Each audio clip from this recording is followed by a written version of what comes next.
quem não me conhece ainda.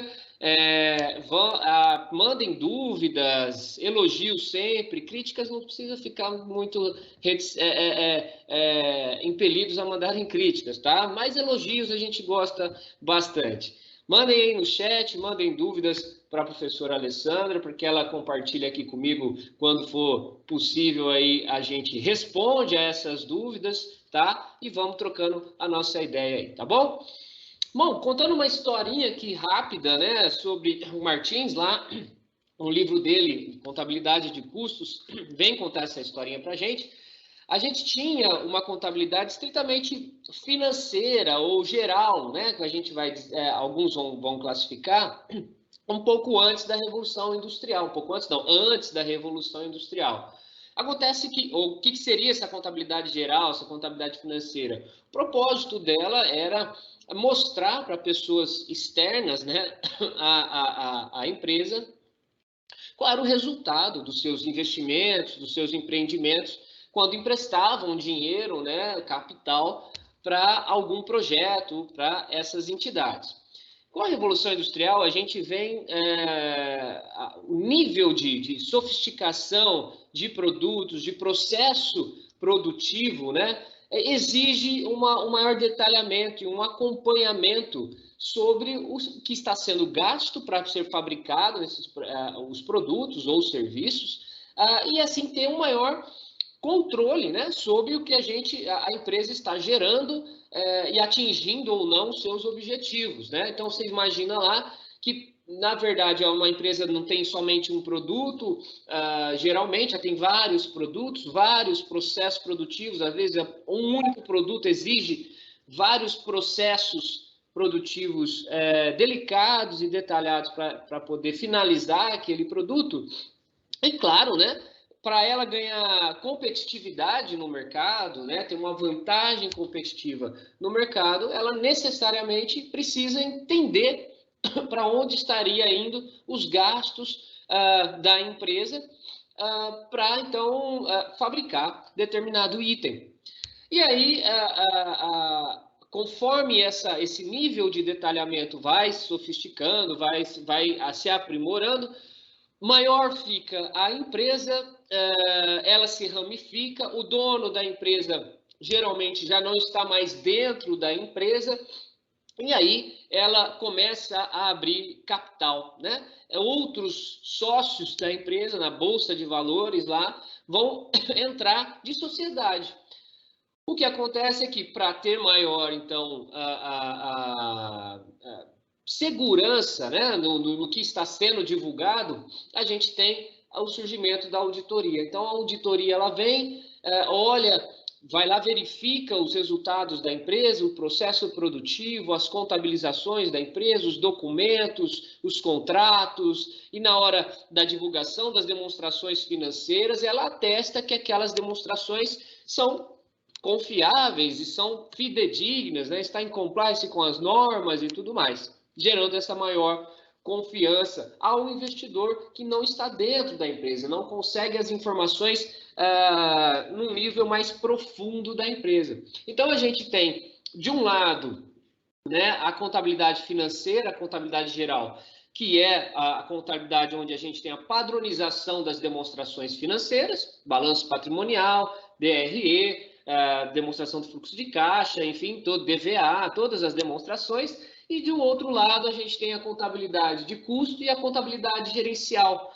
que vai dar aquela empresa que não tem essa administração, vamos dizer assim, esse gerenciamento, provavelmente não vai durar muito tempo no mercado, se ela não souber da onde vêm os seus recursos e aonde estão sendo aplicados os recursos dessa empresa, tá? Então, ela nasce, a contabilidade de custo nasce desse aprimoramento aí no controle dos estoques, nos gastos da empresa, para a gente poder ter maior poder de decisão, maior poder de gerenciamento do que está acontecendo dentro da empresa. Bom, mas isso não é feito de maneira aleatória, né? A gente não faz as coisas, da minha cabeça eu vou fazer do meu jeito aqui.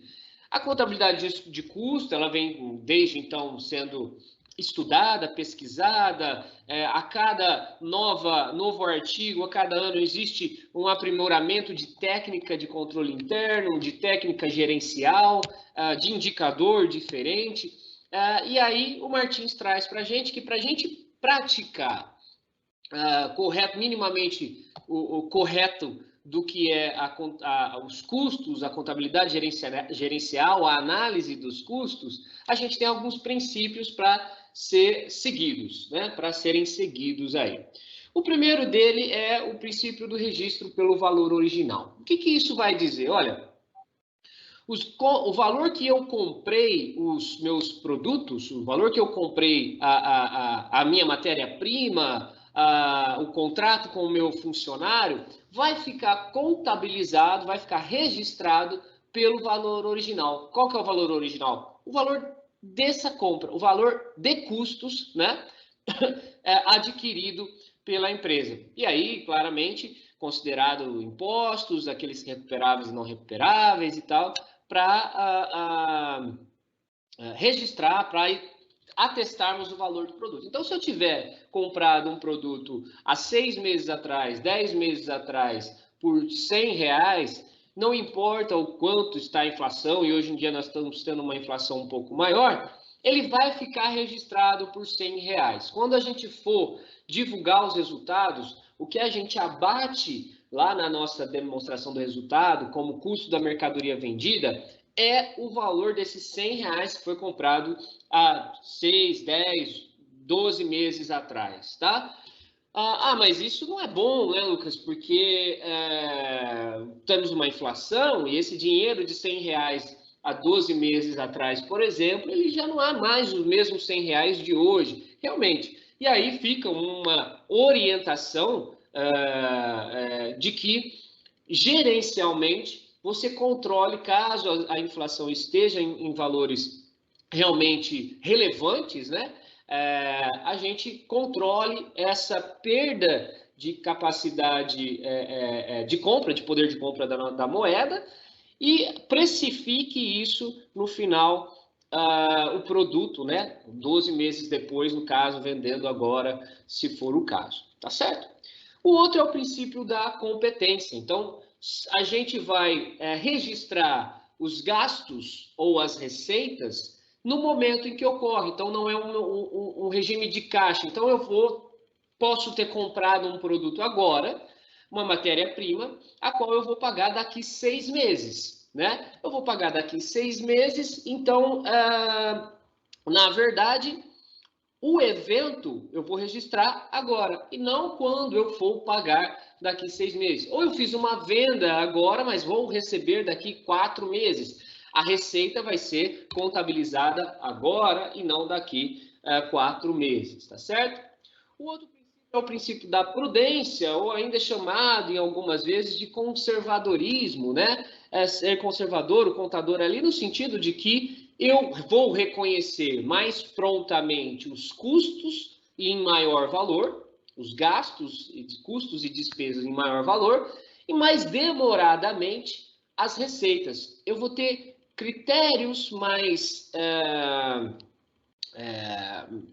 fortes, vamos dizer assim, mais restritos para reconhecer a minha receita. A receita, a hora que eu tiver realmente certeza que eu posso reconhecer a receita, aí eu vou reconhecer em menor valor. Agora, os custos e despesas eu vou reconhecer mais prontamente e tendendo a um maior valor. Mas isso não vai causar distorções? Eu vou estar sempre considerando o valor da empresa, dos custos e despesas, maior do que as receitas. Essa ideia, sim, vai criar alguma distorção, por isso que a gente passa a chamar de prudência, que a gente não faça uma distorção dos custos irreal do que está acontecendo de fato no evento econômico, ali na transação econômica, porque senão realmente você vai causar essa distorção na hora de apurar o resultado da empresa.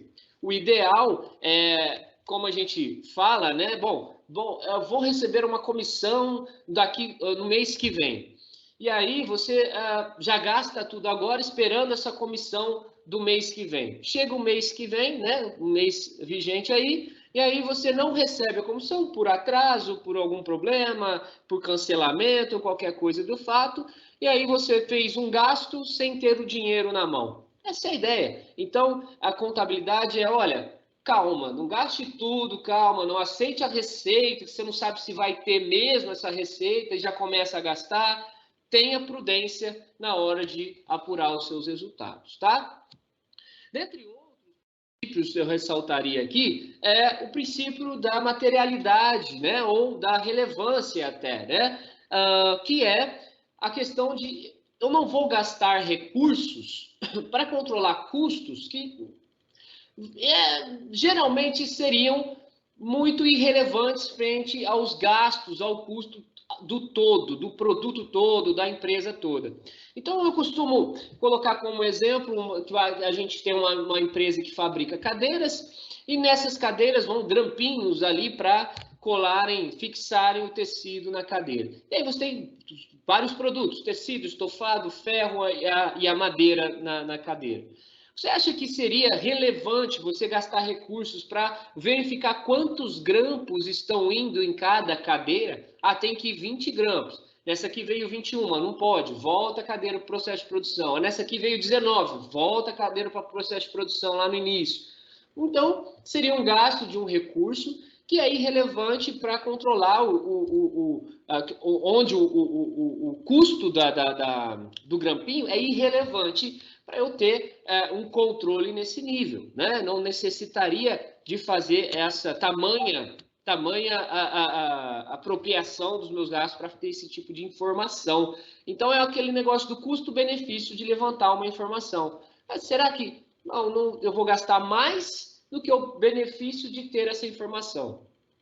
Variavelmente, eu posso juntar vários grampos e algo que era irrelevante frente ao custo total da cadeira, eu vou ter alguma relevância de custo. Então, eu comprei lá 1 tonelada de grampos para fazer dos 400 mil cadeiras, vamos supor, e aí dessa 1 tonelada tem um custo relevante, eu tenho que ter uma produção de 400 mil cadeiras. Então, no final do processo, eu vejo se quando acabar aquela 1 tonelada de grampo, eu realmente tive a produção de 400 mil cadeiras. E aí sim eu tenho uma informação com um custo mais baixo e um poder de informação melhor. E aí a gente brinca aqui um pouquinho para assinalar aí falso ou verdadeiro sobre custos e sobre os princípios contábeis que a gente está trabalhando até agora, né? Então, tentem aí. Já qualquer coisa, mandem para a professora Alessandra lá no chat, se vocês vão acertar as informações aqui, classificando elas em falso ou verdadeiro. Quem acertar, tem aí um ovo de Páscoa que a Alessandra vai mandar para vocês aí, vai pegar o endereço e vai mandar para vocês, tá certo? A contabilidade de custo é mais ampla do que a contabilidade gerencial? O conhecimento do custo é vital para se saber, dado o preço, se um produto é lucrativo ou não e quanto. A controladoria e a tecnologia de informação vem criando sistemas de informação que permitem um melhor e mais ágil gerenciamento de custos. O papel da contabilidade de custos, no que tange as decisões, é fazer a alimentação do sistema sobre valores relevantes apenas no curto prazo. Tomem sempre cuidado com essas informações de apenas, né? Que aparecem sentenças aí, tá? O papel da contabilidade de custos, no que tange decisões, é fazer a alimentação do sistema sobre valores relevantes, tanto no curto quanto no longo prazo. Olha só as respostas para quem acertou aí, pode demandar aí, requerer o seu ovo de Páscoa com a professora Alessandra, tá certo? Falso, a primeira afirmativa, verdadeiro e verdadeiro, e aqui como fica apenas a questão aqui, a afirmativa fica falsa, e a gente tem informações tanto no curto quanto no longo prazo, quando a gente trata de contabilidade de custo. E, de fato, ela é mais restrita, né? A contabilidade é mais restrita e não mais ampla do que a contabilidade gerencial. Ela é restrita porque ela está focada nos custos da empresa, no processo produtivo da empresa. Maravilha? Bom, beleza. Sabemos dos princípios contábeis aplicados aos custos e a gente tem que ter cuidado com relação a essa prática. É isso que vai nortear quando você entrar dentro de uma empresa e for classificar e verificar os gastos da empresa em custos, né? Custo, despesa ou investimento. Então, primeira classificação é que tudo aquilo, todos os recursos que a empresa utiliza dentro dela, tudo, energia, mão de obra, matéria-prima, tudo, né? Que possa ser monetariamente verificado, né? Medido, vamos dizer assim, a gente classifica como gasto. Essa é a classificação geral, né? O sacrifício de recursos da empresa. E estes gastos é que são classificados em custos, despesas ou investimentos aqui, tá? Ainda a gente teria também perdas e desembolsos, tá? Mas, por enquanto, os mais importantes aqui, custo, despesa ou investimento, ok? Então, os gastos com a compra de materiais, gastos com marketing, gastos com salários. Isso é a classificação geral. Agora, o que vai ser custo aqui? O que vai ser despesa? O que vai ser investimento, tá?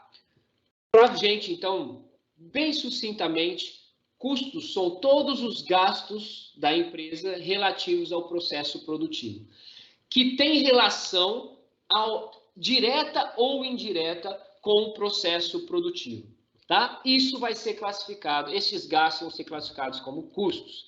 E aí a gente vai jogar na DRE como custo da mercadoria vendida, se for uma empresa que compra e vende mercadorias, se for uma indústria, custo do produto vendido, e se for uma empresa de prestação de serviço, a gente vai chamar de custos dos serviços prestados, ok? Mas, o que é mais relevante aqui é que custos são gastos relacionados ao processo produtivo da empresa. É fácil. A definição é bem simples, né? Mas, beleza. O que é complicado é quando a gente entra dentro da empresa e tem que mapear, entender qual que é o processo produtivo da empresa e falar, este gasto é custo, este gasto é despesa, este gasto não é custo, este gasto é, esse gasto é... Isso aí é que está a complicação, tá? Despesa, logicamente, vai ser todos esses outros gastos que não estão relacionados ao processo produtivo.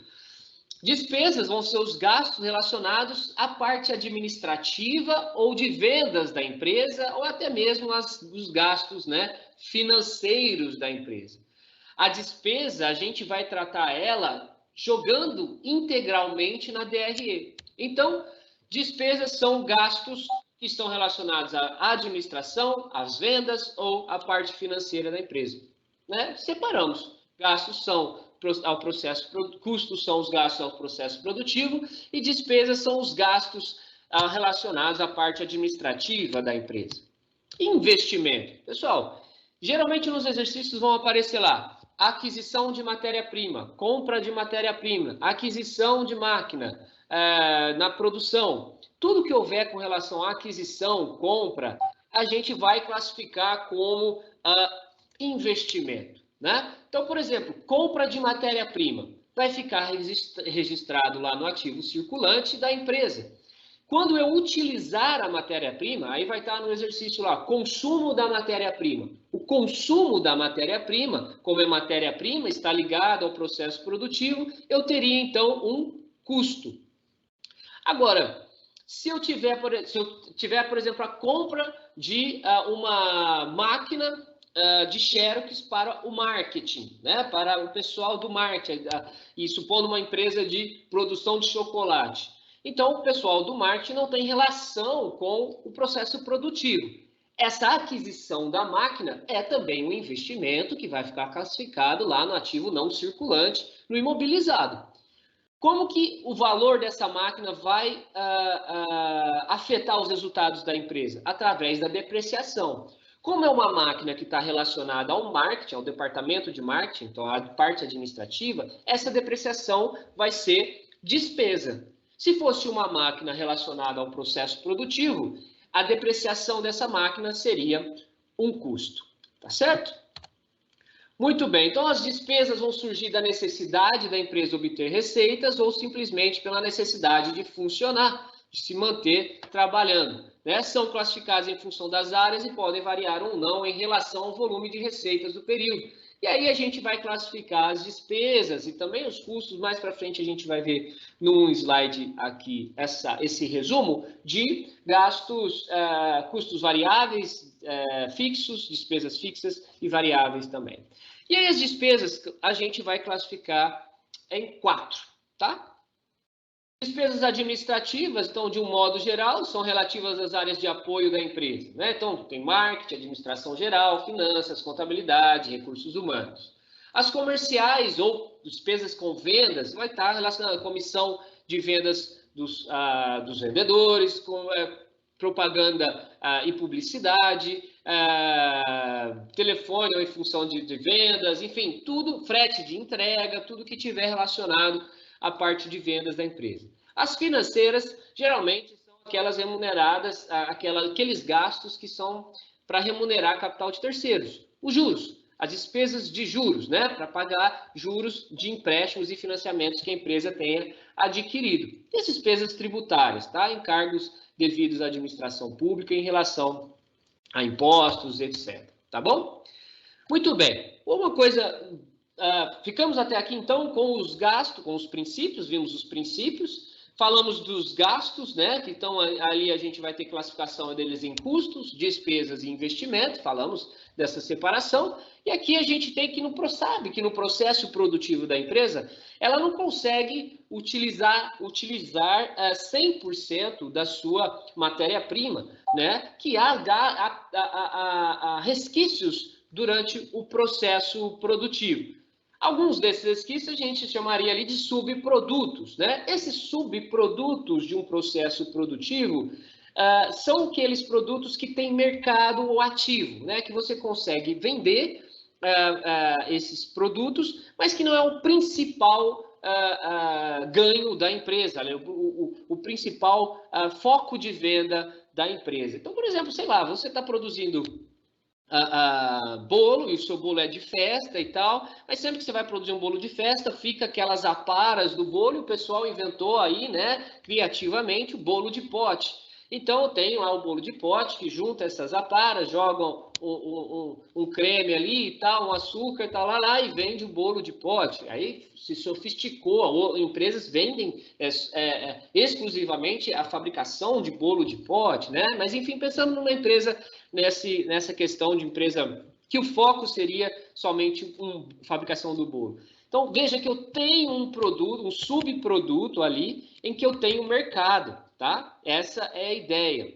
Agora, sucata por exemplo, eu compro lá, eu sou uma fabricante de chinelos, né? E eu compro uma placa lá vem uma placa lá de couro lá, que vai entrar na máquina de produção, no processo produtivo, e ela recorta, né? Essa máquina recorta a forma do chinelo. Claramente você não vai ter entre um pé e o outro ali, né? A sobra, né? A sucata daquilo ali. A sucata desse processo produtivo, eu não tenho um mercado estritamente um produto feito, né? Eu posso vender essas aparas para alguma outra empresa que vai reciclar, que vai utilizar ela de alguma outra maneira. Veja que eu não tenho nem, na verdade, aí uma agregação de valor dentro das aparas, né, dessas aparas de couro aí. Ela é vendida, como dizer assim, in natura, integralmente, para o que outra empresa agregue valor, faça a transformação dessas sucatas, sendo elas, portanto, matéria-prima para essa empresa, para fabricar determinado produto e ela ter a sua própria receita. Eu costumo perguntar para os alunos, sucata é perda ou é custo do processo produtivo? Sucata vai ser custo, né? O valor ali da sucata vai integrar o custo do seu produto final, né? Por quê? Porque você sabe que é uma questão de ineficiência da sua empresa com relação a haver sucatas dentro do seu processo produtivo. Se você tivesse uma máquina mais eficiente para recortar ali a forma do chinelo, ela faria algo mais fino e um mais próximo do outro, com maior tecnologia, as sucatas seriam menores, você aproveitaria mais um metro quadrado dessa placa de couro aí e tal, Então, ela é previsível. A sucata, você sabe o quanto vai haver de perda dentro do processo produtivo, né? O processo produtivo de cervejas artesanais e cerveja no geral, você tem lá, sabe que dos 100% de matéria-prima que você está usando de água, malte, lúpulo, levedura, daquele volume de água que você está usando, né? 30%, 25%, às vezes 20%, você vai ter como ineficiência do processo produtivo. Mas isso não nem daria para chamar como sucata, mas também não vai ser perda. Por que não vai ser perda? Porque perda é tudo aquilo que eu não espero, que é inesperado, que eu não controlo. Veja que se eu melhoro o meu processo produtivo, com mais tecnologia, com mais treinamento para os funcionários, eu vou ter necessariamente maior aproveitamento da minha matéria-prima, dos meus recursos que estão sendo utilizados. Agora, se dá uma enchente, se pega fogo, se cai um meteoro na Terra, qualquer coisa do tipo, eu não esperava. Era inesperado e aí eu perdi o meu estoque, perdi parte da minha matéria-prima ou do meu produto já acabado, e aí eu vou classificar esses gastos como perda e aí direto lá na DRE, no resultado da empresa no final, tá certo? E aí a gente tem mais um treinozinho aqui, né, para a gente fazer. Vocês têm aí à disposição os slides e vem treinando, com certeza vem treinando com os professores de vocês, essas classificações em custos, despesas, e às vezes você tem alguns exercícios para classificar em investimento, o Martins gosta muito disso, e aqui é um treinozinho mais para a gente fazer. Para classificar em custos e despesas, comissão de vendedores, seria custo ou despesa? Valendo também aí, novamente, um segundo ovo de Páscoa que vocês vão requerer aí com a professora Alessandra, caso acertem, né? Já respondem no chat aí, acertando, mandem aí os contatos para a professora Alessandra mandar para vocês o ovo de Páscoa, tá certo? Então, comissão de vendedores, custos ou despesa? Material de consumo e luz, né, na administração, custo ou despesa? Depreciação das instalações da fabricação. Um segredo, sempre para você ter facilitar para você classificar em custo ou despesa, é verificar se a sentença fala da fabricação ou da produção. Às vezes ele vai falar da indústria, né, especificamente, dependendo do autor. E aí você já tem um direcionamento, por exemplo, que isso daqui seria um custo. Matéria-prima, você já sabe que é no processo produtivo também seria um custo. Salário do pessoal, de novo, da fábrica também seria um custo. Quando não é, a gente tem, ou ele vai dizer especificamente na administração, na venda, aí eu vou ter despesas. Salários do pessoal da administração, despesa. Gastos financeiros tributários, aí seria até uma despesa. Energia e luz da produção, olha só, nós temos um custo. Manutenção de máquinas da produção, nós temos outro custo. Correio de telefone da administração, nós temos uma despesa. Seguro das máquinas e instalações da produção, nós temos um custo. E aí, somando tudo, a gente vai ter custo no total de 782 mil e despesa no total de 235. Para você que acertou, retire o seu ovo de Páscoa com a professora Alessandra. Tá certo? E aí a gente tem elementos que sofrerão alteração ou agregação de valor ali no processo produtivo, são as matérias-primas, né, materiais. A mão de obra é um elemento de transformação da matéria-prima, então a gente tem os gastos, os custos de matéria-prima como o custo primário, né, na verdade, da empresa, e os custos de transformação seriam mão de obra e gastos como custos indiretos de fabricação também na empresa ali, como custos de transformação, tá certo? Gastos gerais da empresa são todos os demais elementos não classificados como matéria-prima ou mão de obra. Aí mais uma atividade, também, novamente, valendo agora da Copenhague ou Ferreiro Rocher, vocês podem escolher aí, agora a professora Alessandra aumentou a premiação. As funções gerenciais mais relevantes da contabilidade de custos são, aí você vai responder logicamente, auxílio ao controle e apuração de imposto de renda, isso que a gente usa contabilidade de custos, ajuda à tomada de decisão, levantamento de balanço, auxílio ao controle ao processo de tomada de decisão, valoração dos estoques físicos e tomada de decisões, auxílio ao controle e à valoração dos estoques físicos, auxílio ao controle, auxílio ao controle e ao processo de tomada de decisões, tá certo? Então, a gente sempre vai usar a contabilidade de custo para obter dados, estabelecer padrões, realizar e prospectar os orçamentos e outras formas de previsão. Acompanhar esses gastos ocorridos e comparar com o que foi projetado para estabelecer os preços de vendas compatíveis com o mercado e conhecer a lucratividade de cada produto, tá certo?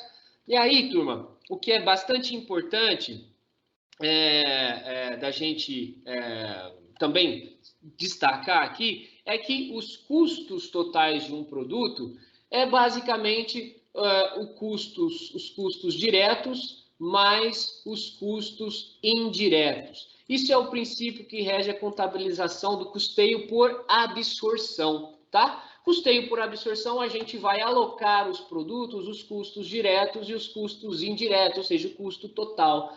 Sendo que os custos indiretos, a gente sempre vai precisar de um critério de rateio para alocar, depois desse rateio, alocar aos produtos, tá? Sistema de custeio por absorção é o único aceito pelo imposto de renda, então é o único com que a gente pode apurar o resultado da empresa, tá? O objeto do custo é qualquer coisa para a qual se deseja fazer uma mensuração. A apropriação do custo é uma atribuição de valores a um determinado objeto de custo. O rateio é esse critério com o qual eu vou ratear, dividir, distribuir os custos indiretos aos produtos. É como quando vem a conta do bar lá, junto com seus amigos, você precisa adotar um critério de rateio. Se você vai dividir pela quantidade de pessoas, se você vai dividir pela idade de cada um, se você vai separar quem bebeu de quem não bebeu, e assim por diante, e adotar, então, o sistema de custeio de rateio para fazer a distribuição dos custos indiretos. O sistema de custeio por absorção, portanto, vai todos os custos aos produtos, e o custeio variável, vocês aprenderam que só vão os gastos variáveis aos produtos, né? E quando a gente tem o custeio variável, a gente chega com a margem de contribuição, aparece para a gente a margem de contribuição. Margem de contribuição é essencial para a gente tomar decisões gerenciais. Por quê? No custeio por absorção, dependendo do critério de rateio, eu vou atribuir um custo diferente para cada produto.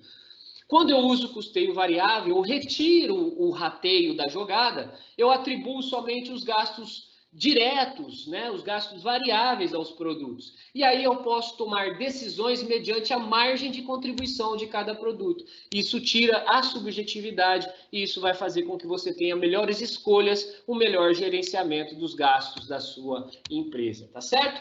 E aí a gente pode classificar os custos enquanto a sua aplicação em custo primário, matéria-prima, por exemplo, e custo de transformação, mão de obra, por exemplo. Quanto à apropriação aos produtos, a gente tem custo direto, porque a gente não precisa de critério de rateio, eles são atribuídos diretamente aos produtos. E custos indiretos, que são quando a gente precisa de um critério de rateio. E quanto à atividade, se eles vão ser fixos, sempre pagando a mesma coisa, ou se eles vão ser variáveis, ou seja, dependendo da quantidade produzida, eu vou ter um maior custo ou menor custo específico ali relacionado ao produto, tá? Aí os dados a seguir são referentes a uma empresa industrial em dado período. A gente tem materiais diretos, a gente tem mão de obra direta e a gente tem custos indiretos. E ele pergunta, calcule o custo primário, o custo de transformação e o custo total. E a gente tem a resposta que o custo primário é o valor de 200 mil, ou seja, só materiais diretos. O custo de transformação está juntando mão de obra e os custos indiretos, que vão transformar o produto, e o custo total é, portanto, a soma de tudo, né? 200, 300 e 400. Lembrando que sempre no custo de aquisição da matéria-prima, a gente vai ter impostos, nós vamos ter impostos recuperáveis, nós vamos ter outros gastos, né, com relação para ter o produto na empresa, por exemplo, frete, montagem, instalação, é possível, né? Se a gente tiver ali alguma máquina, a depreciação dessa máquina vai impactar os custos posteriormente, e devoluções e abatimentos a gente vai diminuir desses custos totais do nosso produto, tá? Então, exemplo aí, considerando a aquisição de 10 itens de matéria-prima ao preço unitário de 100, a gente, com 12% de ICMS já incluso e 10% de IPI, a gente teria um custo, um valor total que iria para o estoque de R$ 880, que dos 100 vezes 10 itens é um total de 1.000, incluímos 10% de IPI 1.100, né? Menos, né? Inclui, depois já tira os 1.100 e retira 120, são os 12% de ICMS, tá certo?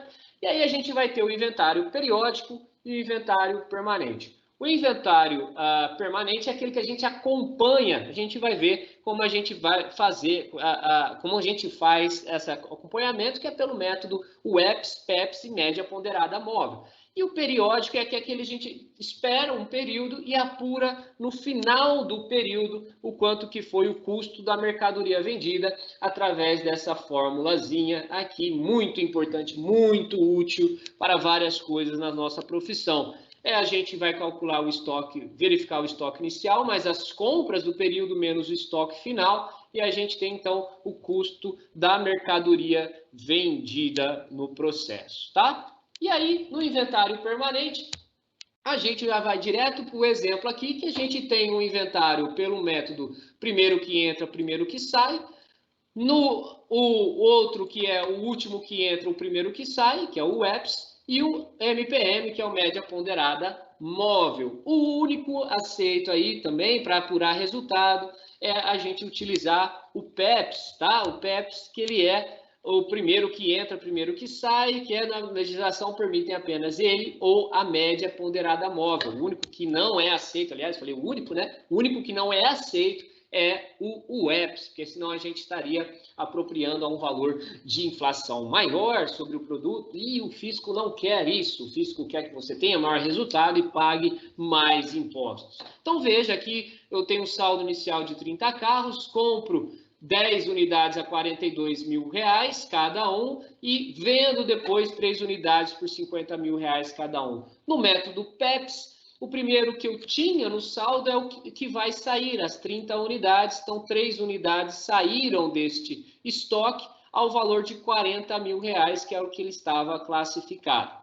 No UEPS, eu vou tirar o último que entrou, ou seja, aquele lote de 10 unidades a R$ 42.000 cada um. Então, eu vou tirar os 3, eu tenho de 10 para 7 unidades agora no meu estoque, ao valor de R$ 42.000 cada um. E a média ponderada móvel, a cada entrada de lote eu reclassifico, eu recalculo o custo de cada unidade. Então, eu tenho aí, por exemplo, entraram 10 unidades a mais, eu tenho um total de 40 carros, o valor dessas 10 unidades total é 420, ou anteriormente eu tinha 1.200, agora eu tenho um valor de 1.620, dividido por 40 me dá um custo unitário de 40.500. E aí, veja só, as 3 unidades que foram vendidas são vendidas por 40.500, e aí um custo total de 121.500. Maravilha?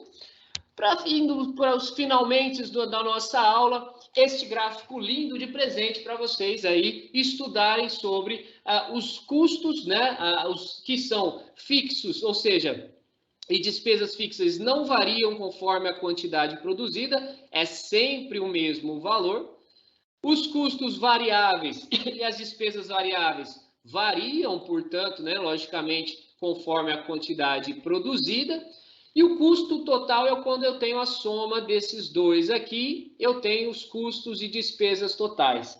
Quando os custos e despesas totais se igualam à receita, eu tenho o ponto de equilíbrio, né? Onde eu não tenho nem lucro, nem prejuízo na empresa. E aí a gente tem as 3 formulazinhas básicas para calcular os pontos de equilíbrio. Sempre dividido pela margem de contribuição, né? Que é a margem de contribuição é o preço de venda menos os gastos variáveis unitários. Eu vou conseguir, então, calcular os pontos de equilíbrio da minha empresa.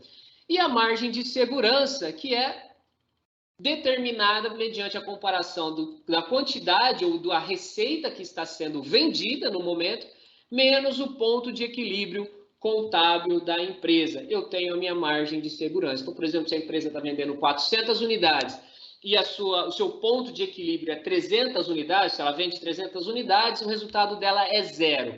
E agora ela está vendendo 400, significa que a margem de segurança dela é de 100 unidades. Se ela deixar de vender 100 unidades, ela ainda não vai ter prejuízo. Não vai ter lucro também, mas pelo menos prejuízo ela também não vai ter, ok?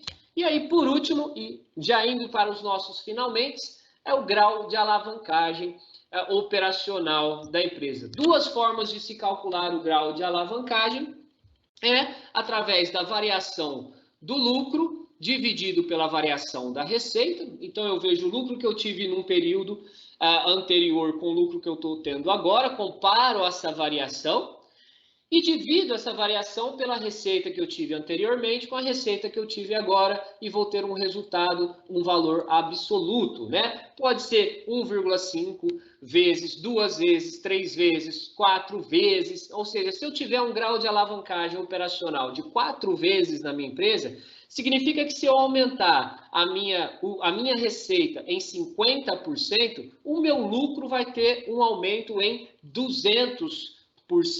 Né? Ou, ao contrário, né? Se eu quiser ter um lucro de 200% a mais, eu sabendo que o meu grau de alavancagem seria aí 4, eu preciso ter apenas um aumento ali de 50% no meu resultado. A outra forma também de se calcular, chegar no mesmo resultado, é dividindo a margem de contribuição total que a gente calcula lá na DRE pelo custeio variável, né? Na DRE pelo variável, e dividir pelo lucro bruto que a gente tem lá no custeio variável. A gente chega no mesmo valor apurado da empresa, tá certo? Muito bem, meus queridos. Espero que tenha sido uma boa revisão para vocês, para recuperar tudo que vocês viram aí durante o semestre. Aqui fica algumas dicas, né, gigantes da indústria americana, para a gente ver, vocês terem um gosto aí do processo produtivo, algumas decisões. É um excelente documentário, tá? Também recomendo aquele um seriado, né, um programa que tem, que é o Sócio, né, passa geralmente no canal de televisão aí, vocês têm na rede de internet condições de procurar também, que fala muito de decisões, e essas decisões desse sócio que ele entra dentro de uma empresa que está quase para falir e remodela a empresa. As decisões quase sempre dele ali estão relacionadas ao processo produtivo, ao custo dos produtos, ao que dá lucro, ao que não dá lucro, ao que tem maior margem, ao que não tem maior margem, e remodela toda a empresa, tá certo? Aqui fica então o meu muito obrigada também da professora Alessandra pela participação de todos vocês. Desejamos a vocês aí uma excelente prova, que todos sejam aprovados com louvor aí e que o Prepara tenha sido muito útil para vocês nessa caminhada para tirar excelentes notas, tá bom? Um grande abraço para vocês, fiquem com Deus, continue se cuidando sempre, que é sempre importante. Tchau!